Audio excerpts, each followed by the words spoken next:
Under the exegesis of the 30th verse of Surah Ali Imran.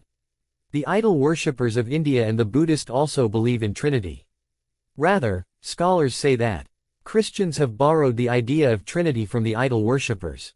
Allama Tabatabai quotes from Qurafat-e-Tawrat in his Tafsir al-Mizan.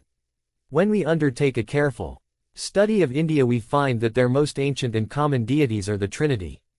That is, one God has three parts. According to them, there are three parts of the Godhead: Brahma, Vishnu and Shiva. They believe that the three of them collectively make up the Godhead. According to them, Brahma is the creator, Vishnu is the preserver and Shiva, the destroyer. Extremists and believers in delegation, Tawhis, are also polytheists. The Gulat, extremist sect of the Muslims, also commits hidden polytheism. The followers of this sect say that Ali ibn Abi Talib A.S. is the creator, sustainer and the administrator of the universe. Tawhis means that these people believe in delegation. According to them, Ali A.S. and the other Imams have been delegated the tasks of creating and sustaining the world, and they have complete freedom to do as they like. Obviously they consider Ali A.S. a partner of Allah in actions that are only in the hands of Allah. Obedience of the Lord. The Ulul Kitab are also guilty of polytheism in the matter of obedience, while it is only Allah who is the Lord of all the worlds. He is the one who created man and other creatures and bestowed form and body to them. He makes each of the creatures to reach to their perfection. From the time a child is conceived till he reaches the lap of death, in whole lifespan of man, Allah does not forsake him even for a moment. In the same way, Allah is not careless of them in the hereafter. Thus man should leave his spiritual training also to the hands of the Almighty. He should not consider anyone else his Lord. He should act only on Allah's command. He should not obey anyone in opposition to the order of Allah. He should not obey his desires, the Satan or other people, if they are instigating him to disobey Allah. The Holy Quran has criticized such people. Have you then considered him who takes his low desire for his God? 7. Surely they took Satans for guardians beside Allah. 8. Whether they are from the genre of mankind or from jinns, obeying these Satans in opposition to the commands of Allah is a kind of polytheism. The Almighty Allah had taken a covenant from the soul of man that he will not obey any Satan. Did I not charge you, O children of Adam, that you should not serve the Satan? 9. However, they have taken their doctors of law and their monks for lords besides Allah, and also the Messiah son of Maryam, and they were enjoined that they should serve one God only. There is no God but He. Far from His glory be what they set up with Him. 10. The above verse shows that one who obeys someone other than Allah in opposition to divine command, or one who follows the command of someone other than Allah while this command is against Allah's command, has actually committed polytheism. People who make legal things illegal and illegal things legal. Abu Basir asked Imam Ja'far is Sadiq A.S. the interpretation of the above verse, Surah Taba 9:31. Imam said, know that by Allah they never did ask the people to worship them, because if they had said so, the people would not have obeyed. But they asked them to consider prohibited things permissible for their sake and to consider the permissible things prohibited. Thus they worshipped them thoughtlessly. 11. The following tradition of Imam Sadiq A.S. is also mentioned in Usul al-Kafi. One who obeys a person in contravention of divine disobedience has actually worshipped him. Following the scholars of false religions is also polytheism.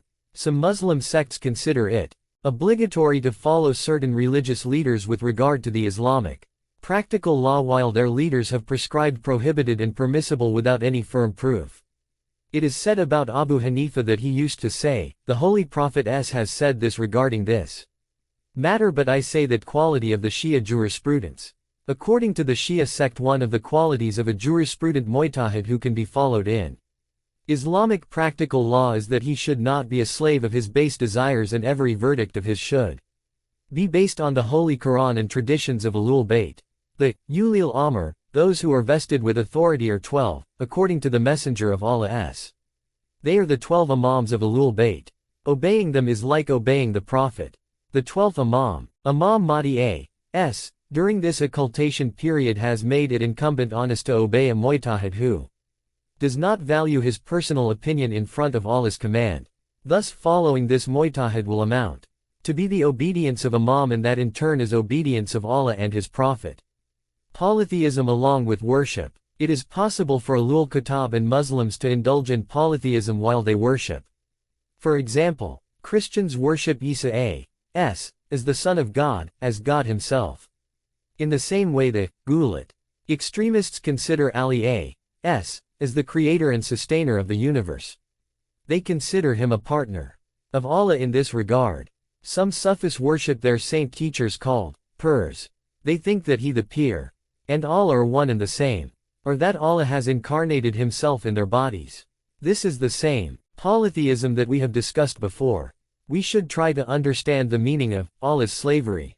In order to understand the different types of hidden polytheisms, we must understand the meaning of Allah's service and who can be called the servant of Allah.